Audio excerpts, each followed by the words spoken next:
Dear students, you are welcome to my online teaching classes. I'm Shishwal Chauhan, and today I'm going to explain the summary of the anime written by Pearl S. Burke. Pearl S. Burke के द्वारा लिखी गई ये lesson है और आपकी Vistas book में ये फोर्थ लेसन है और the name of the book is Vistas.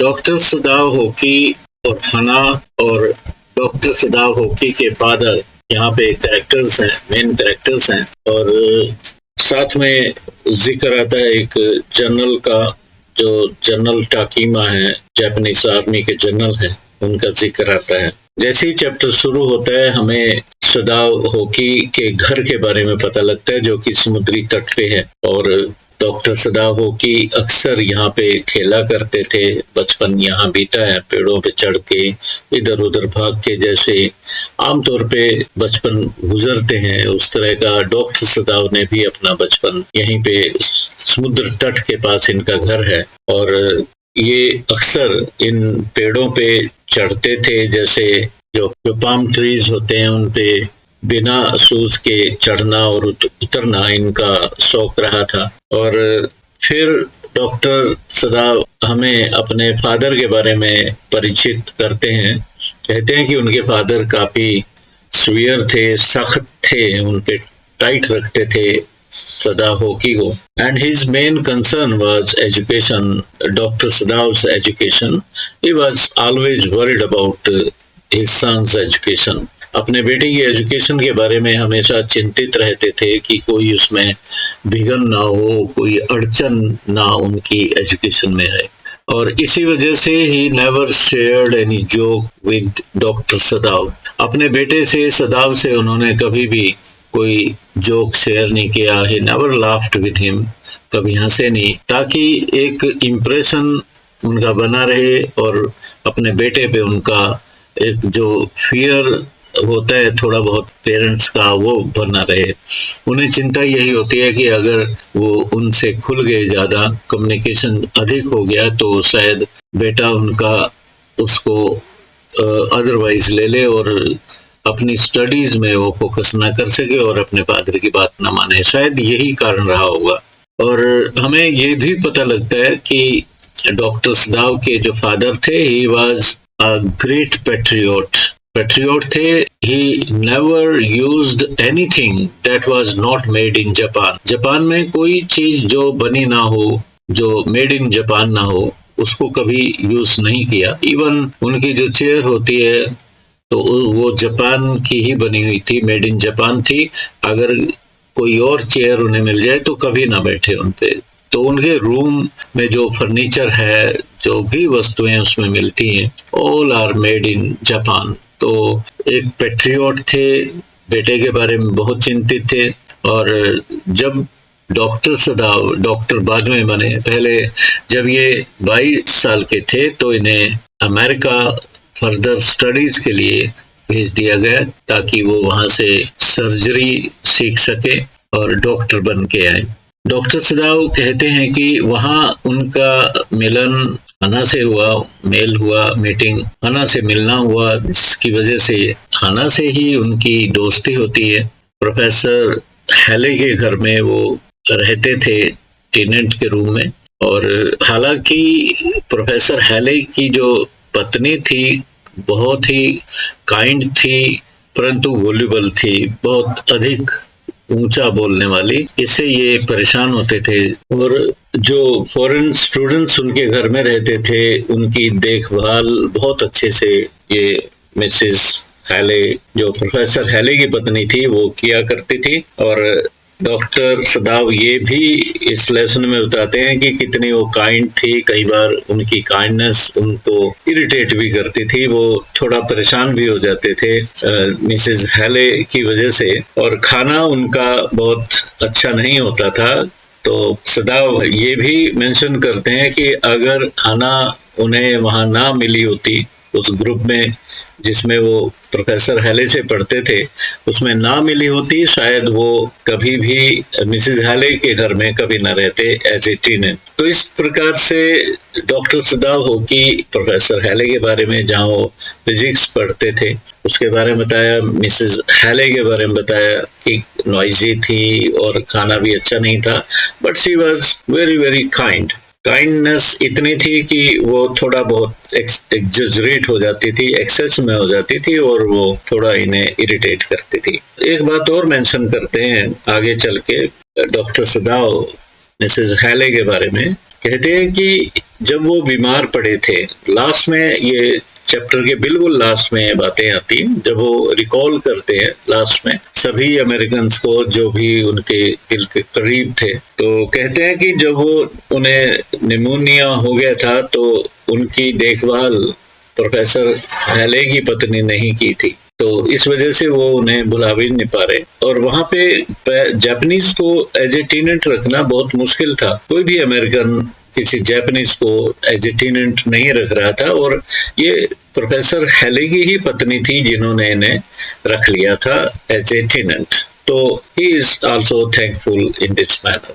तो ये तो बात मिसेस हैले के बारे में हुई, और किस तरह से हाना की मुलाकात इनसे होती है। हाना की बात आगे बढ़ाते हुए और बताता हूँ। हाना जापानीज मूल की लड़की थी, और हाना से मैरिज प्रपोजल देने से पहले डॉक्टर सदाव ने ये जान लिया था कि वो जापानीज मूल की है या नहीं, क्योंकि डॉक्टर सदाव के फादर हमेशा इस बात में सख्त थे। उन्होंने हिदायत दे रखी थी अपने बेटे को, सदाव को, कि अगर शादी करनी है तो जापानीज मूल की लड़की से करनी है, जो जापानीज होगी, जिसके पेरेंट्स जापानीज होंगे। तो ये बात उन्होंने पहले ही चेक कर ली थी, इससे पहले कि वो बात को आगे बढ़ाएं, रिलेशनशिप को आगे ले जाएं। तो doctor सदाव had come to know that she was Japanese origin। फिर इसके बारे में उन्होंने अपने फादर से बात करी होगी, और शादी अरेंज्ड हो जाती है इनकी,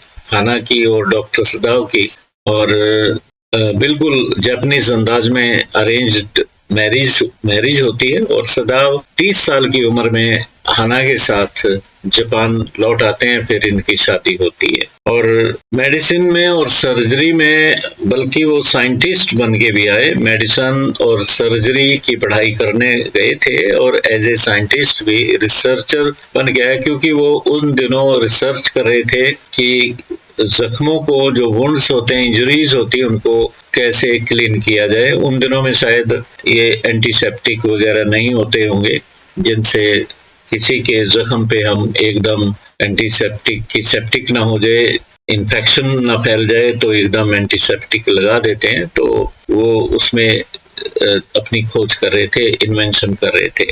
अब कहानी आगे बढ़ती है कि जब वो शाम के वक्त हाना और डॉक्टर सदाव दोनों बाहर की तरफ देख रहे हैं, समुद्री जो किनारा है, कोस्ट है, उधर उनका ध्यान है। धुंध फैलती जा रही है, और थोड़ी देर बाद वो धुंध उनके घर को भी घेर लेगी। तो इस तरह का माहौल बना हुआ है, इस तरह का एटमॉस्फेयर है। और थोड़ी देर बाद जैसे धुंध के बादल छटे, लहरों की तरफ ध्यान गया उनका। पहले हना भी पास में खड़ी हुई है और डॉक्टर सदाव भी पास में खड़े हैं। तो एक कोई आकृति सी उन्हें उठने की कोशिश करती हुई नजर आई, और वो फिर वो आकृति गिर जाती है, और एकदम वो चौंक जाते हैं। हना भी कहते हैं कि who could be that fellow, ये कौन हो सकता है। सदाव भी इसी अचंभे में, आश्चर्य में आके सोचता है कि शायद कोई फिशरमैन है, बोट उसकी कैप्साइज्ड होगी, डूब गई होगी, या फिर जैसे तैसे वो फंस गया होगा लहरों में, और लहरों ने उसे किनारे पे ला पटका है। तो दोनों तेजी से भागे, और वहां जाके देखते हैं, उसे उल्टा करके देखते हैं, उसके चेहरे को देखते हैं। तो एक cap, battered cap word use किया गया, फटी पुरानी सी, जैसे गल जाते हैं। कपड़े भी इसके बिल्कुल डिके हो चुके थे, पानी की वजह से लहरों में थे, तो बिल्कुल फटने के कगार पे थे। तो उस पे अमेरिकन नेवी कहीं डिम से शब्दों में दिखाई दिया इन्हें, और ये जान गए कि ये सैनिक है, युद्धबंदी है, वॉर प्रिजनर है अमेरिका का। तो अब इन्हें डिलेमा इनके सामने ये हो जाता है, दुविधा ये हो जाती है कि इस सैनिक को ये, और साथ में ये भी जान गए थे कि इसकी पीठ में गोली का निशान है, तो कंक्लूजन ये निकला कि ये भागा होगा, पीछे से इसे गोली लगी होगी। तो अब इनके सामने कंफ्यूजन ये हो जाता है कि इस सैनिक को घर ले जाएं, यहीं छोड़ दें, लहरों के इसके भाग्य भी इसे यहीं छोड़ दें, जो भी कुछ हो इसके साथ ऊपर वाला करेगा, और वो वापस चले जाए। परंतु कसमकस डॉक्टर सदाव के दिल में चल रही थी कि पैट्रियोटिज्म एक तरफ है, ह्यूमनिटी एक तरफ है। आखिरकार ह्यूमनिटी जीतती है और वो फैसला कर लेते हैं, काफी देर बाद करते हैं फैसला कि इसे उठा के घर तक ले जाते हैं, घर में इसका ट्रीटमेंट करेंगे, फिर देखा जाएगा जैसा होगा। तो जैसे ही उन्होंने उसको, दोनों ने, हना ने और उन्होंने मिलके उठाया, तो बहुत ही हल्का था, ऐसा था जैसे कि कई दिनों से भूखा रहा होगा, और गर्दन पे उसके टॉर्चर के निशान भी नजर आ रहे थे। अब घर ले जाते हैं तो घर में एक गद्दे पे उसे लेटा लिया जाता है और बॉडी को साफ करना है, क्योंकि एकदम उसमें पानी में डूबा हुआ था, तो कपड़े फटे हुए, गंदगी है, रेत वगैरह लगा हुआ था, जो भी था। तो डॉक्टर सदाव हना को कहते हैं कि गर्म पानी कीजिए और इसकी बॉडी को साफ किया जाना है, करेंगे। हना यूमी को आवाज लगाती है, और यूमी, इनके नौकर यूमी है और गार्डनर है, कुछ कुक वगैरह भी है। तो यूमी इनके बच्चों की देखभाल करती है। 3 साल का एक बेबी बॉय है घर में। तो यूमी को कहा कि पानी गर्म करो, वो पानी गर्म करके बकेट में लेके आ जाती है, और हना उसे कहती है कि इसको वॉश कीजिए।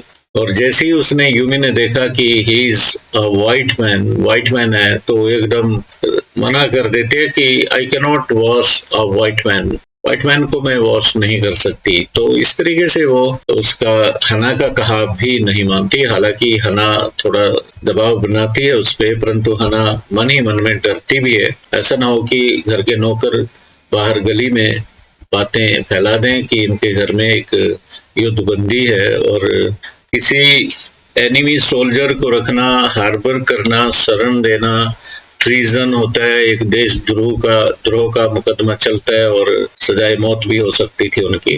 तो अब चिंता ये है कि घर के नौकर में आपस में विस्परिंग चल रही है कि अमेरिकन को ले आए। बल्कि आगे चल के गार्डनर तो ये भी कहता है कि ब्लेम लगाता है डॉक्टर सदाव पे कि ये डॉक्टर सदाव और हना दोनों अमेरिका में पढ़े, वहां रहे 7-8 साल, तो इनकी सहानुभूति कहीं ना कहीं अमेरिकन के साथ है, और ये फेवरेटिज्म कर रहे हैं और देशभक्ति नहीं दिखा रहे। ये बात नौकरों के बीच में चलती है। हना भी बार बार कहती है कि इसको जैसे तैसे या तो पुलिस के हवाले करो, आर्मी को सौंपो, और इसको जल्दी यहाँ से निकालो। इलाज शुरू हो जाता है। डॉक्टर सदाव ऑपरेशन करने की तैयारी कर लेते हैं और सारा सामान आ जाता है। सफाई डॉक्टर सदाव ने कर दी थी, थोड़ी बहुत सफाई उसकी हना ने की, और बैक से और कुछ पोर्शन डॉक्टर सदाव ने उसका साफ किया था। ऑपरेशन की तैयारी होती है तो एनास्थीजिया देना था। एनास्थीजिया देना हना को नहीं आता, तो डॉक्टर सदाव ने कहा कि थोड़ा सा ऐसे करना, ये लिक्विड को लगा के थोड़ा सा इसके सांस के पास रखना, अगर सांस टूटता है तो इसको हटा लेना। तो इस तरीके से एनास्थीजिया दिया जाता है और बुलेट निकालने का ऑपरेशन शुरू हो जाता है। डॉक्टर सदाव को आदत है अपने आप से बातें करने की, फ्रेंड करके, दोस्त करके वो बात करते हैं और बातें करते रहते हैं और गोली निकाल लेते हैं। ये तो आप टेक्स्ट पढ़ोगे, डिटेल में पढ़ोगे, तब जाके आपको सारा नॉलेज मिलेगा। ये तो मैं सिर्फ आइडियाज दे रहा हूँ आपको, ताकि एक व्यू पॉइंट आपका बन जाए, क्लियर हो जाए, ताकि टेक्स्ट आसानी से समझ आ जाए। गोली निकल जाती है और जख्म भरा नहीं है।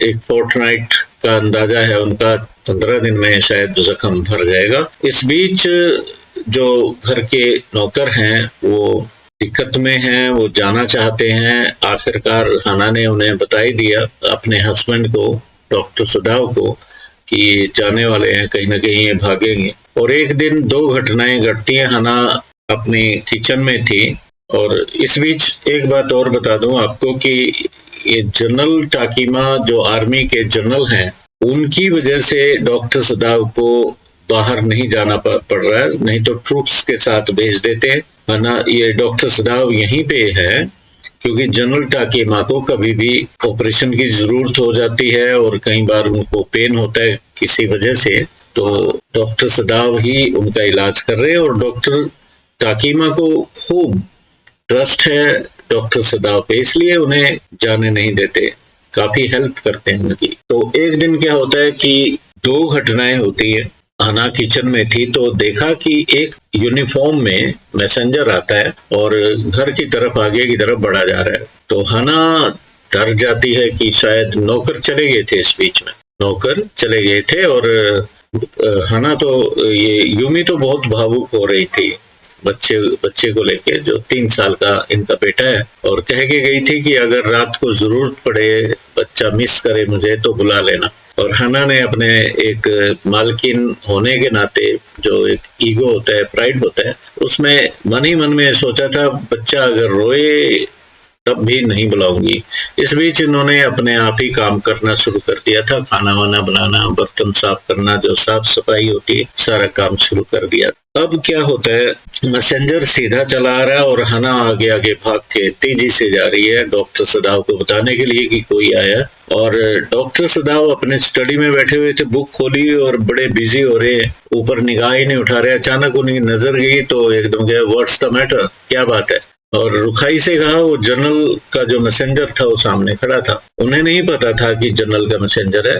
तो मैसेंजर कहता है कि जनरल पेन में है, he has called you to his palace, आपको उनके पैलेस में जाना होगा। तो हना की जान में जान आई। हना ने सोचा शायद अरेस्ट करने कोई आया है, तो कहते बस इतना ही।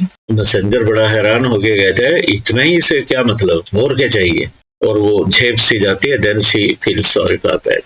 सुबह सुबह दो चीजें घटित होती हैं डॉक्टर सदाव के घर में। हना किचन में थी और बिजी थी, सोच रही थी कि घर के नौकर ये बात भली भांति समझते हैं, they know it well that doctor Sadav should not harbour, should not treat this American soldier, he should not keep the American soldier in the house and he should get rid of that soldier.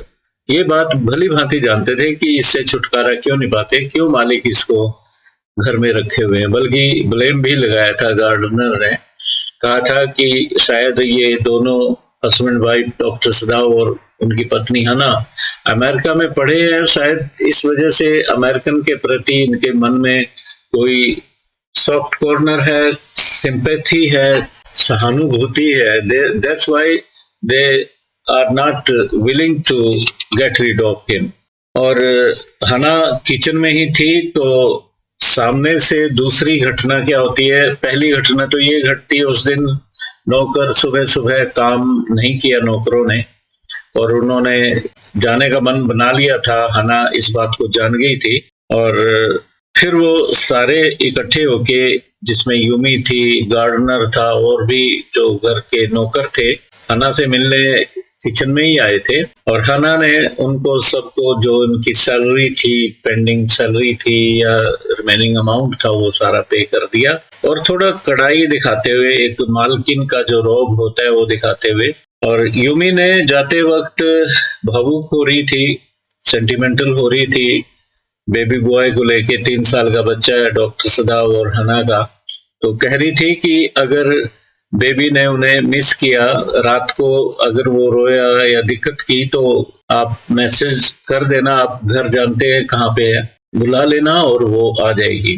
परंतु यहाँ थोड़ा एक honour का तो वो feeling उसके अंदर थी, ईगो कहिए या कुछ भी कहिए, वो मन ही मन में ये फैसला कर लेती है कि अगर जरूरत भी पड़ी, अगर मिस भी किया उसके बेटे ने उसको, यूमी को, तो वो तब भी उसे नहीं बुलाएगी। तो इस तरीके से पहली घटना तो ये घट जाती है और वो बाय बाय करके चले जाते हैं, मतलब अलविदा कह के सारे नौकर घर से चले जाते हैं। दूसरी बात जो होती है, कुछ देर बाद मैसेंजर घर में आता हुआ दिखाई दिया तो हना उसे देख के डर गई कि कहीं नौकरों ने बात बता दी है कि इनके घर में अमेरिकन सोल्जर छुपा रखा है, इन्होंने उसका ट्रीटमेंट कर रहे हैं। ये बात कहीं फैल गई या पुलिस को पता लगी, मिलिट्री को पता लगी, और जो मैसेंजर था he was in his uniform में था। तो हना एकदम डरी हुई, सहमी हुई सी भागी भागी जा रही है, और डॉक्टर सदाव जहां बैठे हुए थे, स्टडी में बैठे हुए थे, और वो एक बुक पढ़ने में लीन थे। He was busy reading a book. तो इशारे कर रही है कि देखो पीछे पीछे देखो, इस तरीके से। परंतु डॉक्टर सदाव अपने खोए हुए थे बुक में। अचानक उन्होंने ऊपर उठा के देखा और एकदम रुखाई से कहते हैं, व्हाट्स दैट, व्हाट्स इट, क्या है? तो सामने देखा कि a man in uniform was standing in front of him। सामने एक आदमी यूनिफॉर्म में खड़ा, तो थोड़ा विनम्र पड़े वो और पूछा कि क्या बात है। तो मैसेंजर ने कहा कि आपको जल्दी ही जाना होगा, you have been called in the generals palace, general Takima के पैलेस में आपको बुलाया है। यहाँ तक हमने कर लिया था। तो अब हना को अलविदा कहने किचन में जाते हैं डॉक्टर सदाव, और हना बताती है कि किस तरह से वो डर गई थी कि कहीं उसे अरेस्ट करने आए हैं डॉक्टर सदाव को। तो डरी डरी, सहमी सहमी, और फिर कहती है कि घर के नौकर तक इस बात को जानते हैं कि आपको क्या करना चाहिए, आप क्यों कंफ्यूज्ड हैं, आप क्यों नहीं उससे छुटकारा पा लेते? तो सांत्वना देते हुए डॉक्टर सदाव कहते हैं हना को, अपनी पत्नी को, कोई बात नहीं, 1-2 दिन में इस बात का फैसला हो जाएगा। अब वो जनरल से मिलने जाते हैं। जनरल को अचानक पेन था, तो उनसे कन्वर्सेशन होती है, बात होती है। थका थका सा था और कमजोर महसूस कर रहा था जनरल। तो रियलिटी बता दी कि किस तरह से एक व्हाइट मैन उनके घर के सामने लहरों के द्वारा छोड़ा गया था, वहां मूर्छित हालत में था वो, उसे उठा के ऑपरेशन भी कर दिया उन्होंने। ये बात जनरल को बता दी, उन्होंने साफ साफ बता दी। और जनरल ने भी इस बात का रिस्क जो था वो बताया कि अगर पता लग जाता है किसी को तो क्या होगा, कंसिक्वेंसेस क्या होंगे। तो सदाव भी कहता है कि हाँ sir, I know the consequences. तो फिर डॉक्टर सदाव को सुझाव देता है, कहता है कि जनरल टाकिमा कहता है कि मैं 2 असैसिन्स आपके घर भेजूंगा और वो उसको मार देंगे, और आपको कुछ भी नहीं करना, लाश को भी, उसकी डेड बॉडी को भी वो ठिकाने लगा देंगे। तो ये पूरी वार्तालाप उनकी बड़े कॉन्टेक्स्ट में होती है और कुछ और बातें भी होती हैं। ये तो एक टू दी पॉइंट समरी में बात करनी होती है। तो डॉक्टर सदाव बहुत खुश हुआ कि चलो छुटकारा मिल जाएगा उससे, और खुशी खुशी घर आ जाता। मन ही मन में खुश था, परंतु he had decided not to tell anything about the assassins to हना। हना को assassins के बारे में कुछ नहीं बताएगा, ये बात उन्होंने तय कर ली थी। ये बात डॉक्टर सदाव ने डिसाइड कर लिया था, अदरवाइज वो डर डर के मर जाएगी, चिंता में आ जाएगी, एंशियस हो जाएगी। तो रात को वेट करी, रात को हवाएं तेज चल रही थी, तो और हवा तेज थी, ठंडी हवा थी। तो हना एकदम उठ के कहती है कि मैं जाके वो पार्टीशन जो है बंद कर देती हूँ, दरवाजा खुला है, शायद कोई हवा आ रही होगी, उसको ठंड लग रही होगी। डॉक्टर सदाव उसको एकदम कहते हैं, नहीं नहीं नहीं, तुम नहीं जाओगे, तुम नहीं जाओगी, इस तरह से। और ये बात कहेगी कि अपने आप बंद कर लेगा, इतनी उसमें कंडीशन में तो आ ही गया, वो ठीक हो गया काफी, और अपने आप बंद कर लेगा। और सुबह जब हुई तो बहाना बना के वो डॉक्टर सदाव उसको देखने गया कि क्या उसको मार दिया गया है, वहां से उसकी डेड बॉडी को भी उठा लिया है कि नहीं उठा लिया। तो देखने जाता है कि वो आराम से सो रहा है, दरवाजा बंद करके वापस आ जाता है। दूसरे दिन तेज हवाएं बारिश में तब्दील हो गई, चेंज हो गई, और आज भी उसने सोचा कि शायद उसको ठिकाने लगा दिया जाएगा। वेट की, कोई नहीं आया। अगले दिन सुबह देखा कि वो आराम से अपने कमरे में था। तीसरे दिन भी कोई नहीं आता। इस तरह से डॉक्टर सदाव ने निर्णय कर लिया आखिरकार कि अब मैं ही इससे छुटकारा अपने आप ही पालूं। इस बीच प्लानिंग उसने बता दी, डॉक्टर सदाव ने जो प्लानिंग कर रखी थी उस अमेरिकन सोल्जर को बता दी कि भाई अब तुम्हें यहाँ से जाना होगा, सभी को पता लग गया। वो बल्कि चिंतित था इस बात से कि कहीं क्या खराबी ना हो जाए कोई। कि सब जानते हैं कि आप यहाँ हो और मेरे लिए खतरा हो रहे हो, एक किस्म से ये बात कहने का मकसद था उसका। और तुम्हें मैं एक किश्ती किनारे पे किसी पोस्ट के साथ बंधी मिलेगी रात को, आप वहां से किश्ती को लेके चले जाना ड्राइव करके, और उसमें साथ में खाने पीने का सामान होगा, क्लोथिंग वगैरह होगी, पानी की बोतल्स होंगी जो चुपचाप वो दिन में ले आए थे, तो शाम के वक्त जब अंधेरा पड़ने लगा तो अलविदा कह दी। और उसको पहले तो फ्लैश लाइट देने के हक में नहीं थे डॉक्टर सदाव, फिर भी सिग्नल देने के लिए उन्होंने फ्लैश लाइट दी और कहा कि अगर भोजन सामग्री आपकी खत्म हो गई तो 2 बार फ्लैश लाइट करना, अगर तुम ठीक हो वहां पे 1 बार फ्लैश लाइट करना, और ये सूरज छुपते ही करना, ज्यादा अंधेरा ना हो। और साथ में ये भी कहा था उसे कि कोरियन बोट्स वहां से गुजरती हैं फिशरमैन की, उनको हाथ देना और वो आपको बिठा लेंगे, आप जहां चाहो चले जाना। तो ये सारी प्लानिंग कर दी और वो चला गया। इसके बाद क्या होता है, जनरल के पास डॉक्टर सदाव जाते हैं और जनरल का इस बीच इमरजेंसी ऑपरेशन हुआ था और जनरल अभी भी उभरे नहीं थे। 12 घंटे तक तो डॉक्टर सदाव कुछ भी नहीं कह सकते थे कि बचेंगे या नहीं बचेंगे। अब भोजन वगैरह मांगना शुरू कर दिया उन्होंने और ठीक थोड़ा बहुत बोलने लगे थे। और इस वक्त इस मीटिंग में डॉक्टर सदाव ने निर्णय करा कि असैसिन्स के बारे में बात नहीं करेंगे, कि आपने सर उन्हें भेजा नहीं है, और इधर उधर की कुछ बातें करके वो घर आ जाते हैं। इस बीच अमेरिकन सोल्जर चला गया था, तो यूमी ने उस रूम को, जो उसके फादर का रूम था, उसी में रखा था उसको, अमेरिकन सोल्जर को, रूम को सल्फर जला के क्लीन किया ताकि वो दुर्गंध या जो भी उसकी ऑरा था, उसकी जो स्मेल थी, वो वहां से गायब हो जाए। और सब कुछ सामान्य तौर पे चलने लगा। और फिर 1 सप्ताह बाद डॉक्टर सदाव ने निर्णय किया कि अब सब कुछ बता देना चाहिए कि वो भाग गया है, और असैसिन्स की भी बात चलेगी, कहीं ना कहीं बहाना तो बन सकता है। डॉक्टर सदाव ने जनरल को जाते ही सारी बातें बता दी और कहा कि असैसिन तो भाग चुका है, और ऑपरेशन मैंने उसका कर दिया था, ये बात उसे पता चल चुकी थी, पहले ही पता लग गई थी। और जो जनरल है कहता है डॉक्टर सदाव को, didn't I promise to you that I would get him killed by 2 assassins? क्या मैंने आपसे वादा नहीं किया था कि मैं उसे असैसिन से मरवा दूंगा? सदाव कहता है, yes sir you did, your excellency, आपने वादा किया था। तो फिर वो कहने लगा कि मैं पेन में था, I was suffering, therefore I could not think about that, about my promise. मेरी गलती तो है, मैं प्रॉमिस निभा नहीं पाया, अपने सेल्फ में ही था। चलो जैसा भी हुआ, यू विल बी रिवार्डेड। बातें कुछ और भी होते हैं, और एक सेंटेंस इसमें कहा उन्होंने, यू विल बी रिवार्डेड। अब रिवार्ड क्या है? रिवार्ड उसको डॉक्टर सदाव को मिल गया। तो जब वो घर आए तो उसने जो सिग्नल आना था कि एवरीथिंग इज ओके, वो सिग्नल नहीं आया, तो समझ गए कि अब अमेरिकन सोल्जर बिल्कुल ठीक ठाक वहां से निकल चुका है और डॉक्टर सदाव को इनाम मिल चुका है।